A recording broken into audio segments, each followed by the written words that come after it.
السلام علیکم۔ اپنے ویڈیو کا آغاز کرتے ہیں۔ اس سے پہلے اگر آپ ہمارے چینل پر نئے ہیں تو اس کو لائک کریں اور سبسکرائب کریں۔ پرانے وقتوں کی بات ہے، کسی جگہ ایک بہت بڑا سیب کا درخت تھا۔ ایک چھوٹا سا لڑکا ہر روز وہاں جا کر درخت کے ساتھ کھیلا کرتا، درخت پر چڑھ جاتا، بہترین سیب توڑ کر کھاتا اور درخت کی گھنی چھاؤں میں سو بھی جاتا۔ وہ درخت سے بہت محبت کرتا اور درخت کو بھی اس سے بہت محبت تھی۔ لڑکا بڑا ہو گیا، اب وہ ہر روز درخت کے پاس کھیلنے نہیں آتا، مگر کبھی کبھی ملنے ضرور آتا۔ نیچے بیٹھ کر خوب باتیں کرتا اور تھوڑا بہت کھیل بھی لیتا۔ ایک مرتبہ لڑکا کافی عرصے بعد درخت کے پاس آیا، اداس لگ رہا تھا۔ درخت نے کہا، آؤ کھیلتے ہیں۔ لڑکے نے بڑی ہی بے رخی سے جواب دیا، میں بچہ نہیں رہا، اب میں تمہارے ساتھ مزید نہیں کھیل سکتا۔ مجھے کھلونے چاہیے جس کے لیے مجھے پیسوں کی ضرورت ہے۔ مجھے افسوس ہے کہ میرے پاس پیسے نہیں ہیں، لیکن ایک کام کرو، میرے سارے سیب لے جاؤ اور بیچو، اچھے خاصے پیسے مل جائیں گے۔ لڑکا بڑا جذباتی ہو گیا، سارے کے سارے سیب توڑے اور خوشی خوشی چلا گیا۔ اس کے بعد وہ کافی عرصے تک دوبارہ نظر نہ آیا۔ درخت اداس ہو گیا، وقت گزرتا گیا۔ اس بار لڑکا ایک جوان آدمی کے روپ میں لوٹا۔ درخت اسے دیکھ کر خوشی سے جھوم اٹھا، آؤ میرے ساتھ کھیلو۔ درخت بہت مسرور تھا، میرے پاس کھیلنے کے لیے وقت نہیں ہے، مجھے اپنے خاندان کے لیے کام کرنا ہے، اس کے لیے گھر بنانا ہے، کیا تم میری مدد کر سکتے ہو؟ میرے پاس گھر تو نہیں ہے، مگر ہاں تم ایسا کرو، میری ساری کی ساری شاخیں کاٹ لو اور اپنا گھر بنا لو۔ نوجوان نے ساری شاخیں کاٹی اور خوشی خوشی چلا گیا۔ آج درخت بہت خوش تھا کہ اس نے اپنے دوست کی مدد کی ہے، لیکن شاخیں کاٹنے کے بعد طویل عرصے تک وہ دوبارہ ملنے نہیں آیا۔ درخت ایک مرتبہ پھر اداس ہو گیا۔ گرمیوں کی ایک دوپہر تھی، اچانک وہ لڑکا پھر درخت سے ملنے آیا۔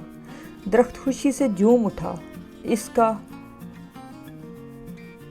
دیرینہ دوست سامنے کھڑا تھا۔ آؤ میرے ساتھ کھیلو۔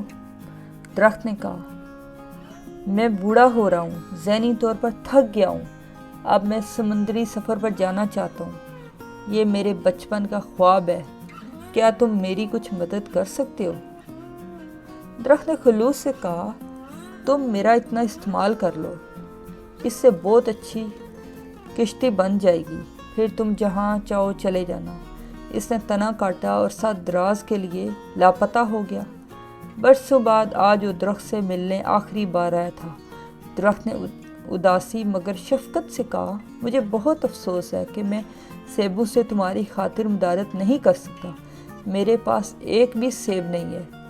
کوئی بات نہیں، ویسے بھی اب میرے منہ میں دانت نہیں رہے کہ میں سیب کھا سکوں، میرے پاس تنا بھی نہیں رہا جس پر تم اوپر چڑھ جایا کرتے تھے، اس کام کے لیے بھی میں کافی بوڑھا ہو چکا ہوں۔ اس نے اداسی سے مسکراتے ہوئے کہا، میرے پاس تمہیں دینے کے لیے کچھ بھی نہیں ہے سوائے مردہ جڑوں کے، ڈنڈیوں کے۔ درخت نے اداسی سے کہا، مجھے اب کسی چیز کی ضرورت نہیں ہے، آرام کے لیے ایسی ہی جگہ کی ضرورت ہے، بھاگتے بھاگتے تھک گیا ہوں میں۔ آدمی وہیں ڈھیر ہو گیا۔ درخت نے خوش دلی سے کہا، شاباش، آج ہو میری آغوش میں آرام کرنے کے لیے، اس سے اچھی جگہ اور کون سی ہو سکتی ہے؟ آج درخت بہت خوش تھا۔ یہ ہم سب کی کہانی ہے۔ والدین بھی ایک درخت کی طرح ہیں، جب بچے چھوٹے ہوتے ہیں تو ان کے ساتھ خوب کھیلتے ہیں، مگر جب وہ بڑے ہو جاتے ہیں تو بس اس وقت ان کے پاس آتے ہیں جب اولاد کو ان کی ضرورت ہوتی ہے یا وہ کسی مصیبت میں ہوتے ہیں۔ اس کے باوجود چاہے کچھ بھی ہو جائے، والدین ہر وقت کچھ نہ کچھ دینے کے لیے تیار رہتے ہیں، وہ قربانی دیتے رہتے ہیں، اس لیے کہ تاکہ ان کی اولاد خوش رہے۔ یہ والدین ہوتے ہیں جو صرف قربانیاں دینا جانتے ہیں، اور بچے تو ماں باپ سے قربانیاں لیتے جاتے ہیں، لیکن ایٹ دا اینڈ ماں باپ پھر بھی انہیں معاف کر دیتے ہیں اور اپنی آغوش میں لے لیتے ہیں۔ اس میں ہم سب کے لیے سبق ہے کہ آج اگر ہمارے والدین موجود ہیں تو ہمیں ان کی قدر کرنی چاہیے۔ جزاک اللہ۔